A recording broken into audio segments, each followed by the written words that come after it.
Les moitiés.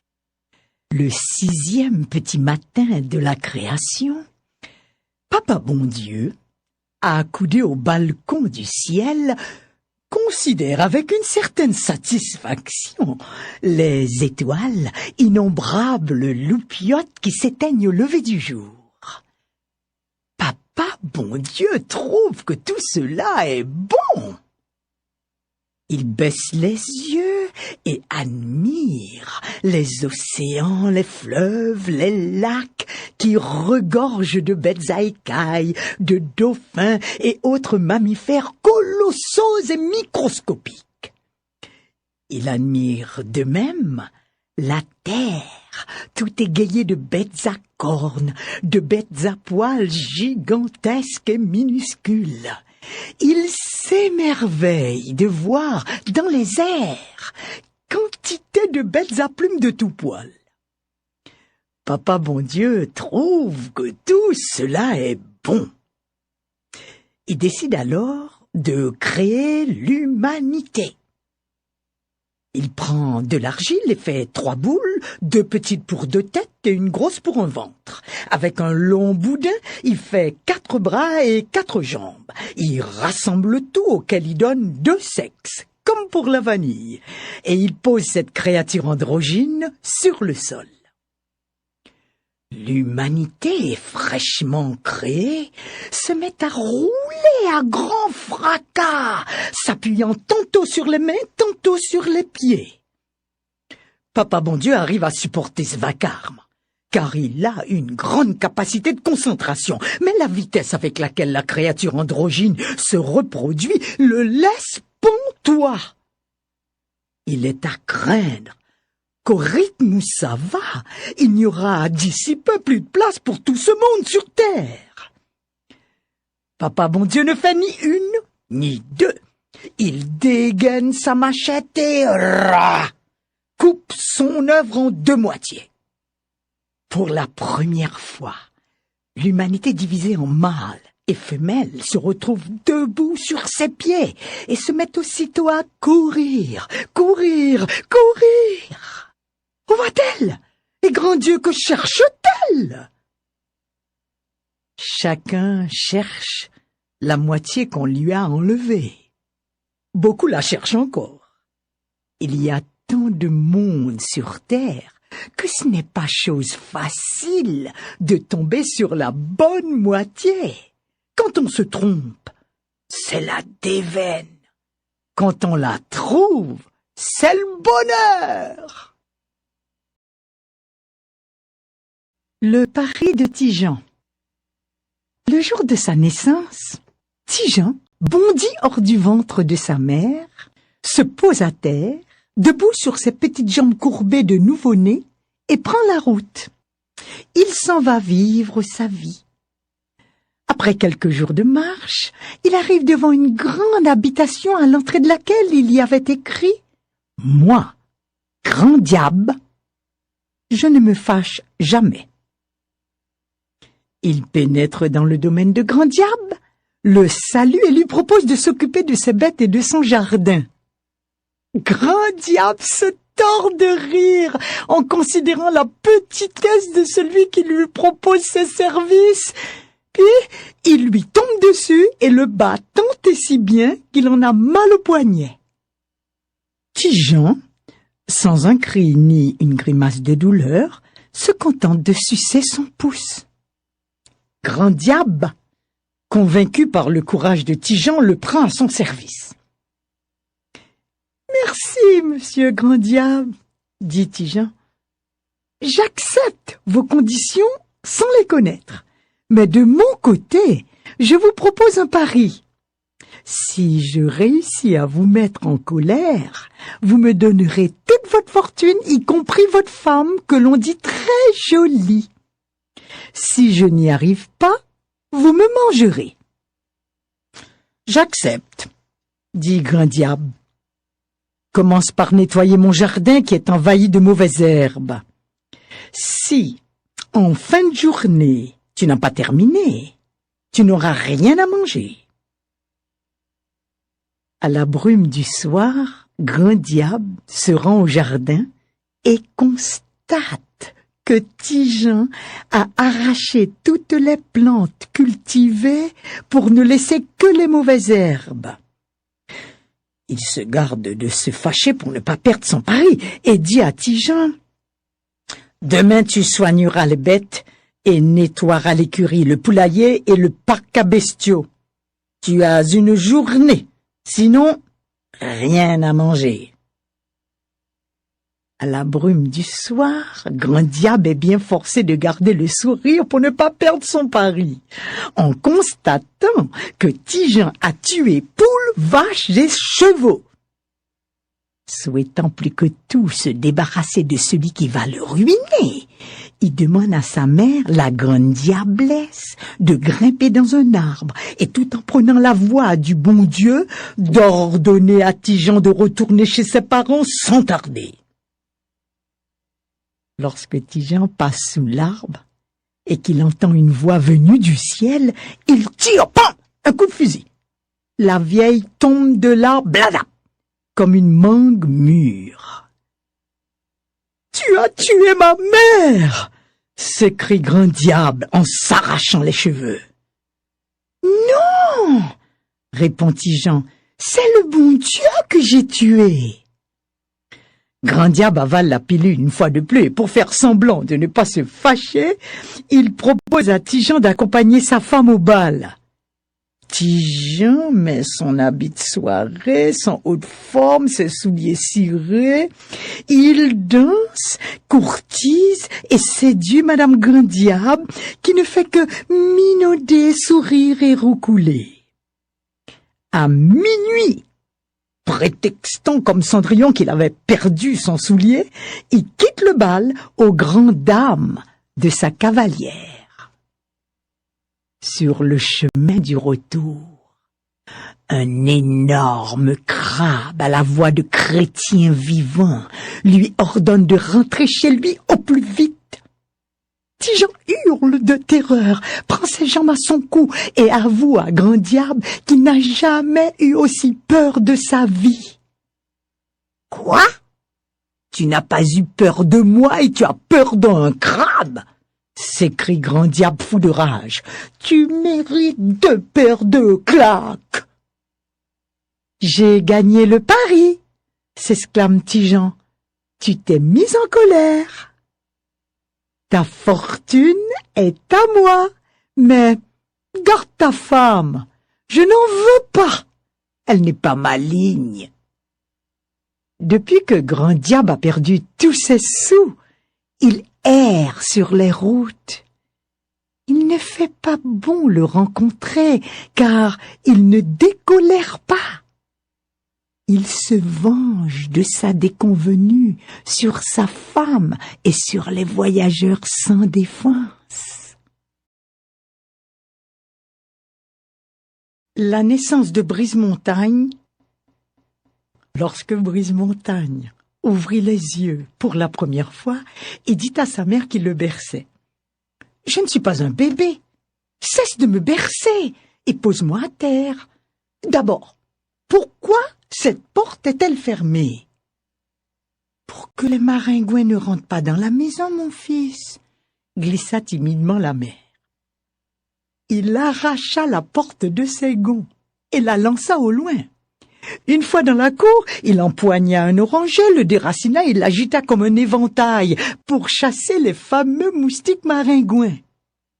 Un vent violent se déchaîna soudain et éteignit le charbon de bois sur lequel était posée la marmite de griots de cochon.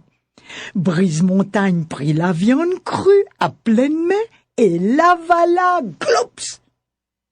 Il rôta, se cura les dents et entraîna sa mère dans une danse endiablée. Puis il tapa si fort sur le tambour de son père que le tambour se brisa en 1000 morceaux. Fou de colère, il cogna les murs de la maison qui s'écroulèrent. Il en avait assez. Il lui fallait prendre la route, quitter sa mère, vivre sa vie.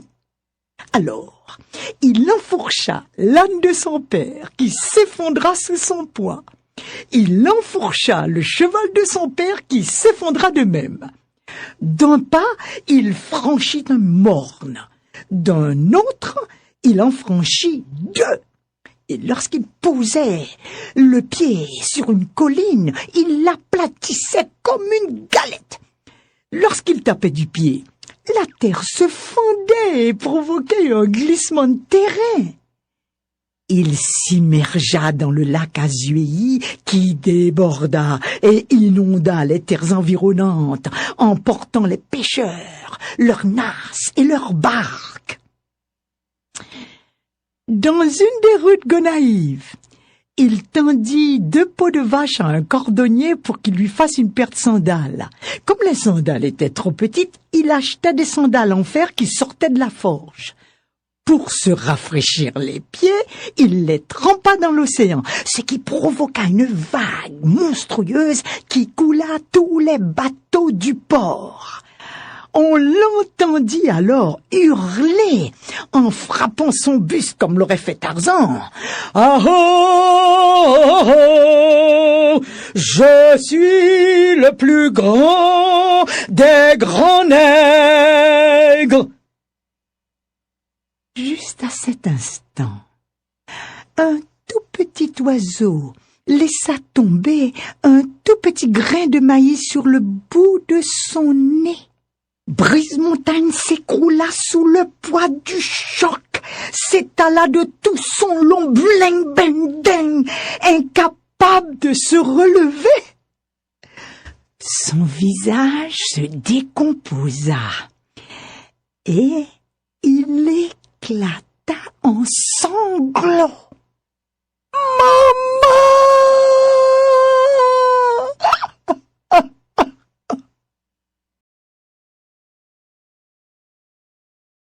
Jeannot, le cuisinier du roi. Au cours d'un repas qu'il partageait avec la reine, le roi Christophe racontait qu'il faisait très froid sur le mont La Ferrière, où il était allé ce matin-là superviser la construction de sa citadelle. « Il n'y fait pas froid du tout, mon roi, » dit Jeannot, le cuisinier, en s'immisçant tout de go dans la conversation. Si un homme reste là-haut toute la nuit, sans vêtements et sans aucune source de chaleur, il mourra de froid, affirma le roi. Oh non, car il n'y fait vraiment pas froid, insista Jeannot. Mais qui es-tu pour tenir ainsi tête à ton roi? Ce soir, tu iras au sommet du mont La Ferrière et tu y resteras sans vêtements et sans feu jusqu'à l'aube. Si tu es vivant au lever du soleil, je te donnerai en récompense 100 hectares de terre cultivable. Mais si tu meurs, et c'est ce qui t'attend, on inscrira sur ta tombe « Sigi, l'idiot qui a tenu tête au roi Christophe ». Le soir même, 2 gardes accompagnèrent Jeannot au mont La Ferrière et l'amenèrent jusqu'à la tour la plus élevée de la citadelle. Jeannot ôta prestement ses vêtements en s'exclamant « Vous voyez qu'il ne fait pas du tout froid !» Jeannot se prit à grelotter dès que le soleil se coucha, dès que le vent souffla et qu'un épais brouillard s'abattit sur la citadelle. « Pourquoi trembles-tu donc ?» lui demandèrent les gardes.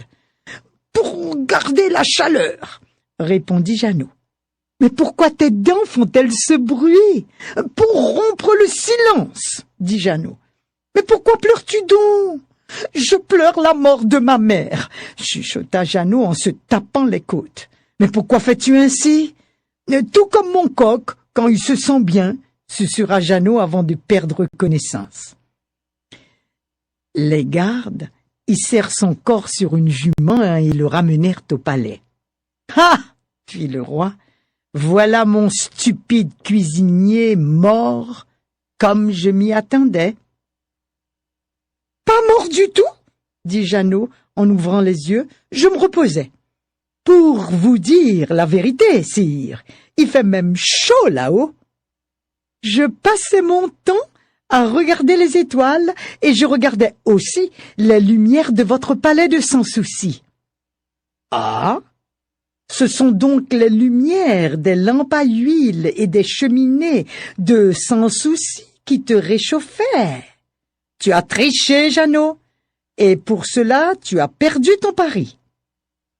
Sire mon roi, les lumières de votre palais de Sans Souci sont à des kilomètres de la citadelle. Comment peuvent-elles me réchauffer? N'insiste pas, fit le roi. Tu n'as pas suivi les consignes. Tu n'auras pas tes 100 hectares de terre. Point, c'est tout. Ce soir-là, le roi et la reine se mirent à table dans la grande salle à manger du palais de Sans Souci. Ils attendirent longtemps avant d'être servis. Une fois, 2 fois, et encore une autre fois, Jeannot fit savoir au roi et à la reine que le dîner n'était pas prêt. De guerre lasse, le roi lui-même se rendit aux cuisines et, à sa grande stupeur, découvrit que la poêle qui contenait la viande crue se trouvait à une extrémité de la pièce, tandis qu'à l'autre extrémité de la pièce se trouvait le feu de charbon. Mais qu'est-ce que c'est que cette idiotie? Comment la nourriture peut-elle cuire si elle n'est pas sur le feu, Jeannot? Patience, mon roi. La poêle n'est pas bien loin du feu. Si moi, depuis la citadelle, j'ai pu me réchauffer grâce aux lumières du palais de Sans Souci, c'est certain que les aliments cuiront à proximité du feu. Tu as gagné, Jeannot, tes 100 hectares de terre cultivable, dit le roi, en éclatant de rire. Et maintenant, mets ta poêle sur le feu. Nous avons faim, la reine et moi. Crapaud et Simbi. En ce temps-là, les crapauds vivaient dans les rivières et les sources avec les grenouilles et les poissons. Tous les animaux étaient heureux, heureux, heureux, sauf le crapaud Mraizotte qui avait horreur du bruit et avait un grand amour de soi. Agacé de voir les animaux venir sans cesse boire à sa source, il profita un soir du sommeil de Simbi, la sirène de l'onde, pour lui voler la clé des eaux. En 2 vigoureux tours de clé, il verrouilla l'arrivée de l'eau et la source se tarit. Puis, il se cacha dans une trappe inaccessible. Plogotop, plogotop, plogotop, de bon matin, Cheval arriva au guilleret. Tau, tau, tau. Qui est là? Qui est là? Demanda Crapaud. C'est Cheval qui demande un peu d'eau. Allez, Cheval, allez, la source a tari, répondit Crapaud. Plus d'eau! Hennit tristement Cheval, qui repartit tête basse. Coquelicot! Coq-bataille, toujours aussi fanfaron, suivit Cheval de près en cocoricotant. Tau, tau, tau! Qui est là? Qui est là? C'est Coq-bataille qui demande un peu d'eau. Allez, Coq-bataille, allez, la source a tari. Plus d'eau! Chanta tristement Coq-bataille qui repartit pas fier du tout. Pitié ton pou! Pitié ton pou! Madame Tourterelle avait du mal à avancer, car son mari tournait inlassablement autour d'elle. Tau, tau, tau! Qui est là? Qui est là? C'est Madame Tourterelle qui demande un peu d'eau. Allez, Madame Tourterelle, allez, la source a tari. d'eau, plus d'eau, roucoula tristement madame Tourterelle en s'envolant. Simbi dormit longtemps, et lorsqu'elle se réveilla, elle courut prendre un bain de source. Une surprise l'attendait. Pas un bruit. De petits cailloux ronds et blonds entre des herbes sèches. Plus d'eau. C'est Crapaud qui a caché la clé des eaux, lui crièrent en chœur les animaux. Simbi ordonna à Crapaud de lui rendre la clé des eaux. Elle donna de si vigoureux tours de clé que l'eau se répandit à nouveau à travers les roseaux et les cailloux ronds et blancs. Les cigales chantèrent, les animaux burent à satiété et firent plein de bébés. Simbi pardonna à Crapaud, mais à une condition, qu'il ne remette plus jamais ses petites pattes dans les sources ou les rivières. C'est depuis ce jour-là qu'il n'y a plus de crapauds dans les rivières. L'homme au grand savoir et l'enfant. Neg-Savé, un homme au grand savoir, parcourait le pays, offrant 3 sacs d'or à celui qui lui poserait des énigmes qu'il n'arriverait pas à résoudre. Il tombe un jour sur un jeune garçon qui jouait devant la case de ses parents. « Papa n'est pas là, maman non plus, mais moi, je peux te poser des énigmes, » dit l'enfant. « Pas de problème, » répond Neg-Savé. « Mais où est donc ta mère? » Maman est allée chercher ce qu'elle n'a pas semé. « Et ton père? » Il est allé ouvrir un trou pour en boucher un autre, mais le trou reste bien. « As-tu un frère? Et où est-il? » Mon père a envoyé mon frère à la chasse en lui recommandant d'abandonner tout le gibier qu'il trouverait. Tout ce qu'il ne trouverait pas, il le ramènerait. Neg-Savé n'en croyait pas ses oreilles. Il en avait le bec cloué. Il remet les 3 sacs d'or à l'enfant qui, après les avoir mis à l'abri, lui propose de lui donner les réponses qu'il n'avait pas su trouver. « Tu m'as demandé où était ma mère. Elle est allée chercher ce qu'elle n'avait pas semé. Maman est une matrone qui aide les mères à mettre leurs petits au monde, mais qui n'est jamais présente lorsqu'elles les conçoivent. Et ton père? Papa est allé ouvrir un trou pour en boucher un autre, mais le trou reste béant. Il a été emprunter des sous pour rembourser quelqu'un, mais en vérité, il est toujours endetté. Ça, c'est bien vrai. Dis-moi, ton frère? Mon frère avait beaucoup de chic aux pieds. Alors papa l'a envoyé à la rivière pour s'en débarrasser, mais mon frère a rapporté toutes les chics qu'il n'avait pas vues. Voilà pourquoi papa lui avait recommandé d'abandonner tout le gibier qu'il trouverait et de ramener ce qu'il ne trouverait pas. Pour être fort, tu es fort, fort, fort, en vérité, s'exclama Neg-Savé, qui réalisait que l'enfant était bien plus fort que lui en matière d'énigmes. Le soir, à leur retour, le père et la mère de l'enfant, en écoutant ses exploits et en découvrant les 3 sacs d'or, furent convaincus que leur plus grand bonheur n'était pas tant de posséder 3 sacs d'or, mais plutôt d'avoir un fils intelligent.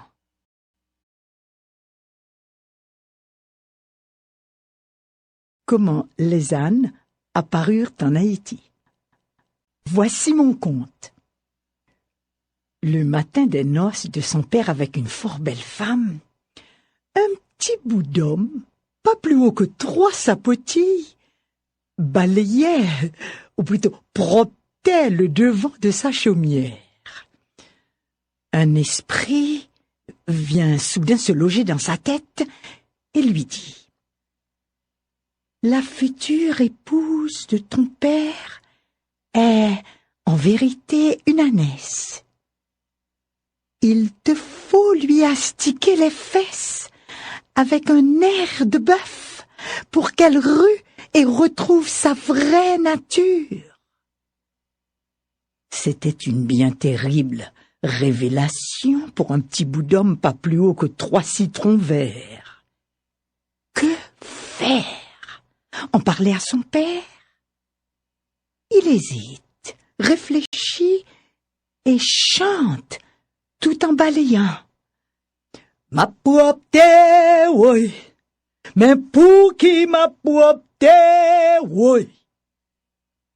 Je nettoie, oh, je nettoie, mais à quoi me sert-il de nettoyer? Mais surtout, à quoi lui sert-il d'en parler à son père, qui est devenu un morceau de sucre qui fond sous la langue de sa promise? Ma poupée, oui, mais pour qui ma poupée, oui, chante le petit bout d'homme en cachant la rigoise de son père sous sa vareuse. Au moment des réjouissances, les invités de la future épouse envahissent la cour et la maison. Ils sont plus nombreux que ceux du futur marié. Ils boivent, ils mangent, ils rient comme des boudets. C'est alors que le petit bout d'homme, pas plus haut que 3 pois tendres, se place derrière la mariée et vloup, lui astique les fesses avec le nerf de bœuf. Blagada! Instantanément, la mariée rue des 4 pattes et se transforme en ânesse. Le petit bout d'homme, devenu grand comme un mapou fromagé, campé bravement au milieu des invités, lance avec autorité des coups de fouet sur les côtés. Devant, derrière, en haut, en bas, vloup, flap, flip. La réception n'est que braiement, hennissement, hi-ho, blagada. Chaque coup de fouet sur les fesses d'un invité le transforme en âne. Toute cette belle compagnie de bourricots ne cherche qu'à fuir. On s'entrechoque, on se bouscule, on s'entrave dans un brouhaha cocasse. Lorsque dans un colossal nuage de poussière, tous les ânes eurent disparu, le petit bout d'homme et son père découvrirent, tapis dans un coin de la maison et tout penaud, un tout petit âne avec de toutes petites pattes qui ne lui avaient pas permis de fuir. C'est ce tout petit âne-là qui a peuplé l'île de tous les ânes qui depuis lors portent les fardeaux des paysans à travers les mornes d'Haïti. Voilà mon conte. Papa bon Dieu, l'homme et le tigre. La parole dit: Papa bon Dieu est le premier, l'homme le deuxième et Tigre le dernier. Un jour, Tigre croise l'homme à la rivière et lui demande s'il croit que la parole dit la vérité. Permets-moi de grimper sur ce cocotier pour réfléchir et te répondre. Lorsqu'il se retrouve très très haut sur la cime de l'arbre, l'homme crie à Tigre: La parole dit la vérité! Papa bon Dieu est le premier, l'homme le deuxième, et Tigre le dernier.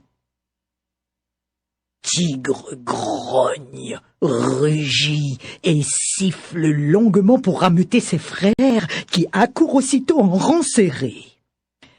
L'homme qui est dans ce cocotier prétend que Papa bon Dieu est le premier, l'homme le deuxième et Tigre le dernier.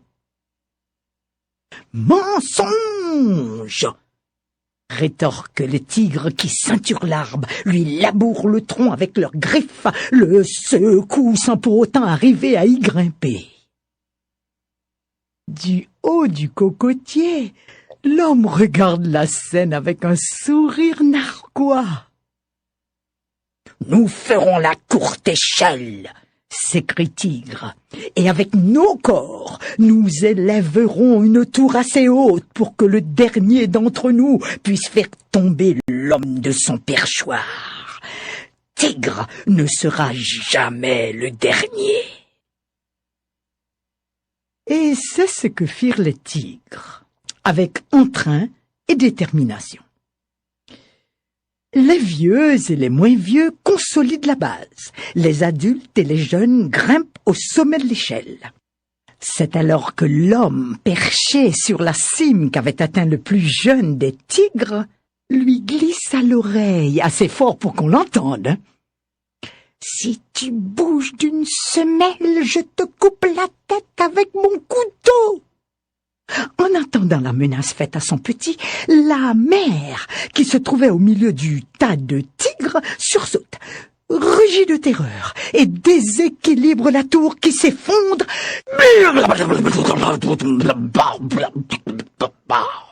Tous les tigres tombent et prennent la poudre d'escampette. Quand ils eurent tous disparu, l'homme, debout au pied du cocotier, déclara « Et toc !» Comme dit la parole, Papa bon Dieu est le premier, l'homme le deuxième et Tigre le dernier.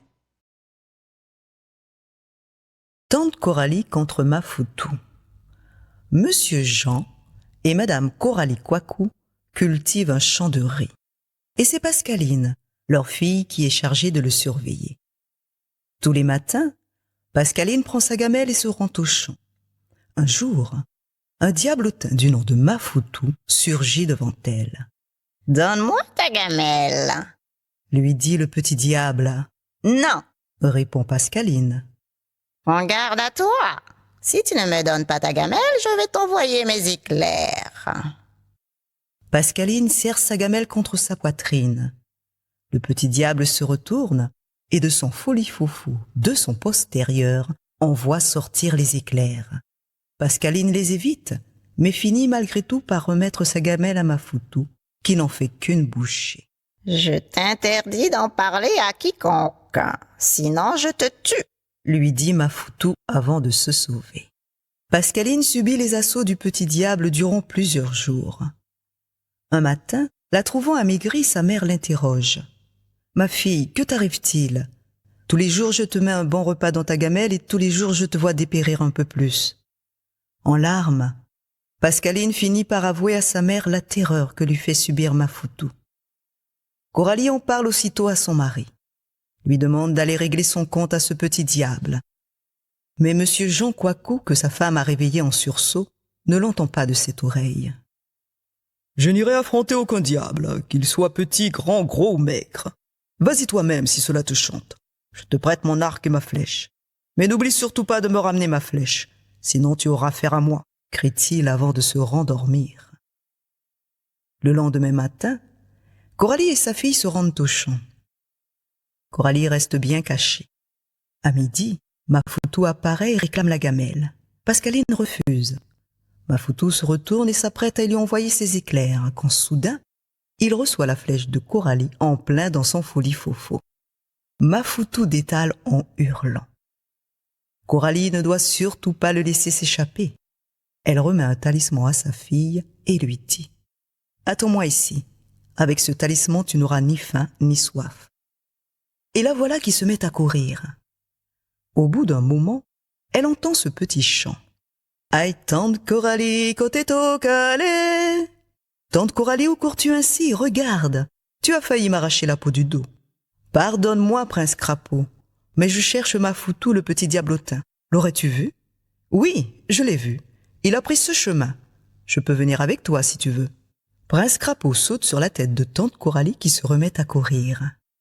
Peu de temps après, Elle entend à nouveau ce petit chant.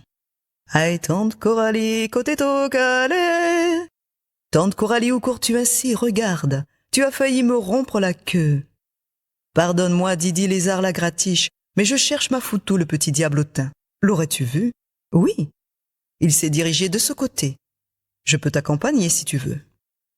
Didi Lézard la gratiche saute sur le dos de tante Coralie qui recommence à courir. Au bout d'un moment, elle entend ce petit chant. Aïe, tante Coralie, côté Tocalé. Tante Coralie, où cours-tu ainsi? Regarde, tu as failli écraser mes œufs. Pardonne-moi, Tizozo Arada, mais je cherche ma Foutou, le petit diablotin. L'aurais-tu vu? Oui, je l'ai vu. Il est parti par là-bas. Laisse-moi te montrer. Tizozo Arada saute sur l'épaule de tante Coralie qui se remet à courir. Finalement, ils arrivent devant l'entrée d'une grotte. Le petit diable est allongé par terre. Autour de lui, des milliers de serpents pleurent sa mort. Une fois que tante Coralie est à l'abri, Tizozo Arada rentre dans la grotte et chante à tue-tête. Les serpents se dispersent aussitôt. Postés à l'entrée de la grotte, Didi Lézard la gratiche les assomme d'un grand coup de queue sur la tête. Pour finir, Prince Crapaud leur verse quelques gouttes de sang les empoisonner dans les yeux. Complètement déboussolés et aveuglés, les serpents s'enfuient dans la forêt. Tante Coralie peut alors récupérer la flèche de son mari. Cric! Crac! Sur le chemin du retour, tante Coralie raccompagne chacun de ses amis, puis retrouve sa fille Pascaline au champ. Il se fait tard. De retour à la maison, son mari les accueille avec fracas. Coralie n'a pas le temps d'ouvrir la bouche que son mari Jean Coicou lui arrache la flèche des mains. Il se blesse avec la pointe. Celle-ci, couverte du sang empoisonné de Mafoutou, le foudroie sur le champ. Patacrac, sans eau, par les moustaches de Compère Tortue, c'est ainsi que s'achève cette histoire. Piti Vodji. Cric, crac, messier cric, messier crac, aboubou. Pia, ça zandoli capoté, focol. L'histoire que je vais vous raconter s'est passée il y a bien longtemps de cela.